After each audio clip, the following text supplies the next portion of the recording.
Welcome back to the Deep Dive. Today we're really digging into a fascinating story. It's got destiny, some serious deception, and this young man's incredible journey through time itself. We're looking at excerpts from an Arabic fantasy text.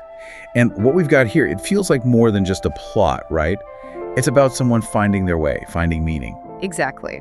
This deep dive, it's really about peeling back the layers to understand the story's core purpose. And we're doing that through the eyes of the protagonist, Khaled. We'll track how he changes, the choices he makes, and how every step, every loss really, shapes his unique path. What's really striking is how his initial innocence gets hammered again and again, makes him question absolutely everything. Okay, so let's jump in. Where do we first meet Khaled? It's in this village, Sirus. Sounds like it's seen better days. Once prosperous, now kind of poor, scarred by this 100 Years' War. Right, and blacksmithing is pretty much the only thing keeping the place afloat. It's a tough environment to grow up in. So what's he like as a kid in this setting? Just a product of hardship? Well, that's what's interesting. Even at 11, he's not just, going with the flow. He has this deep curiosity. It actually pushes him to explore the Black Caves. And these aren't just any caves. They're feared, full of dark legends. This decision seems kind of reckless for a kid, but it basically kickstarts everything. Shows he's got this spirit that won't be hemmed in by fear. And inside these caves, yeah, it's where things get really weird, right? It's not just rocks and darkness. Not at all. He finds these glowing white walls, and they're covered in these strange Aramaic symbols, ancient stuff. And get this, he touches one symbol and this glowing mark appears on his hand. Just for a moment, but still. Ooh. Yeah. And he also gets this quick flash, a vision of a stone gateway somewhere misty. So it's more than just an adventure. It's his first real contact with something. Well, extraordinary. A hint of a bigger destiny, maybe. Okay, so there's this mystical side emerging. But what about his everyday life back then? Yeah. His family? Right, his family is crucial. His father, Dalman, he's one of the last skilled blacksmiths around. He's described as stern, but you can tell he loves his wife, Alrina, and Khaled deeply.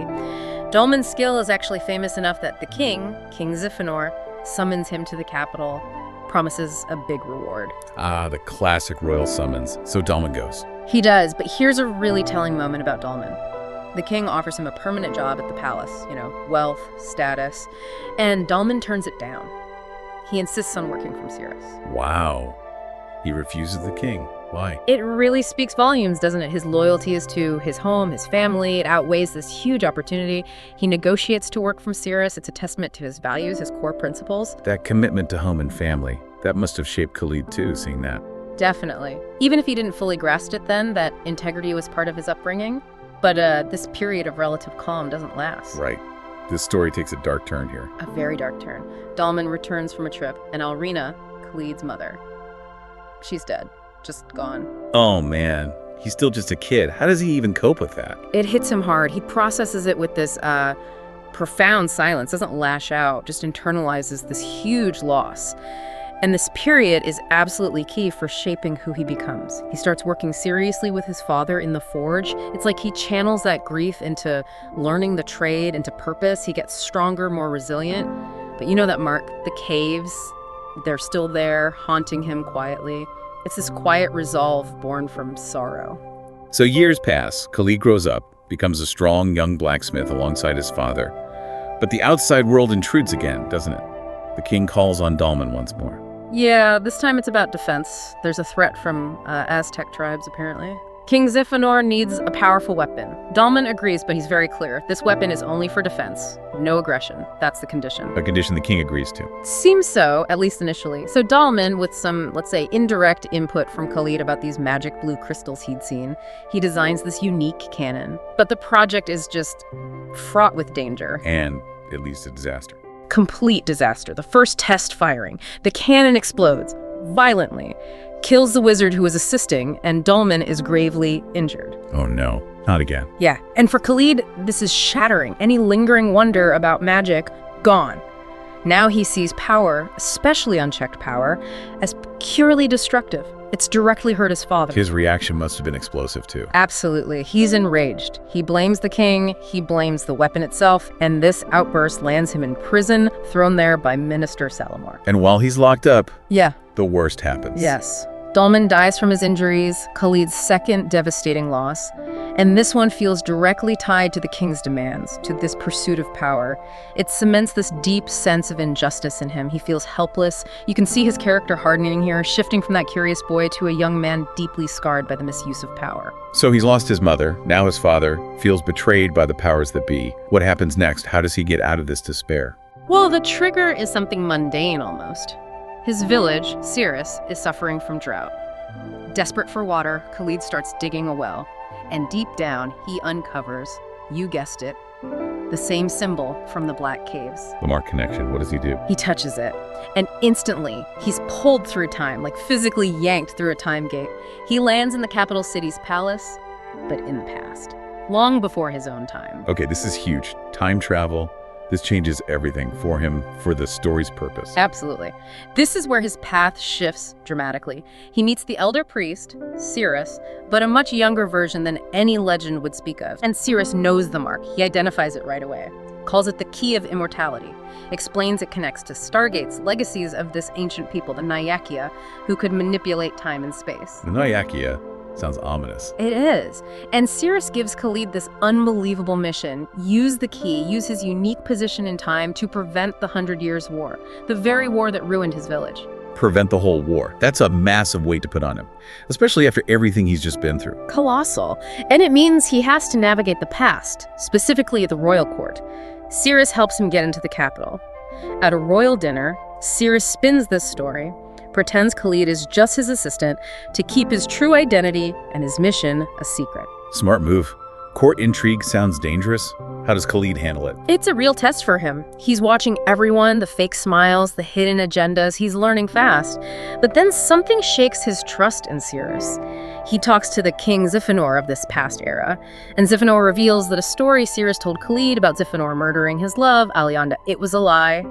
Ziphanor actually let her go, still loved her, but let her leave. Sirus lied to him. Why would he do that? Khaled confronts him, naturally, and Sirus admits it. He says he needed Khaled to be completely objective, willing to stop whoever was truly behind the war, even if it turned out to be the king himself. He didn't want sympathy clouding Khaled's judgment. It's cold. Pragmatic, maybe, for such a huge mission, but it definitely raises questions about Sirus's methods. How does Khaled react to that justification? It forces Khaled to be more critical, definitely more wary.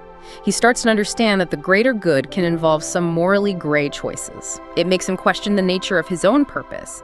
Is he just a tool, or is he making his own choices? So he's navigating court politics, questioning his guide, and then things get even more complicated. He gets imprisoned again. Yes. Princess Liana makes advances, he rejects her, and she falsely accuses him, back in a cell.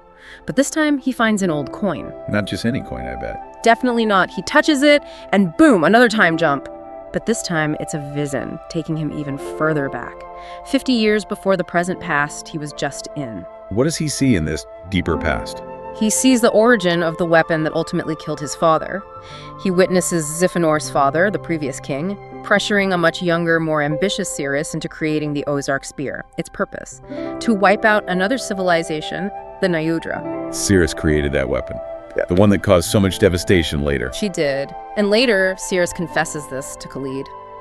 Deep remorse.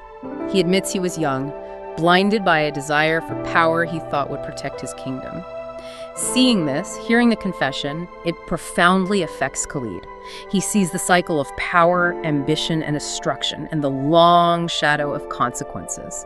It makes the mission feel even heavier, more complex. Wow. So Sirus isn't just a wise guide. He's deeply entangled in the very history they're trying to fix. How do they proceed now, knowing this? Well, Sirus uses his knowledge of the past, his experience. He figures the current war's instigator, the one they need to stop now, will probably try something subtle, a small blow, like poisoning the ambassador during peace talks.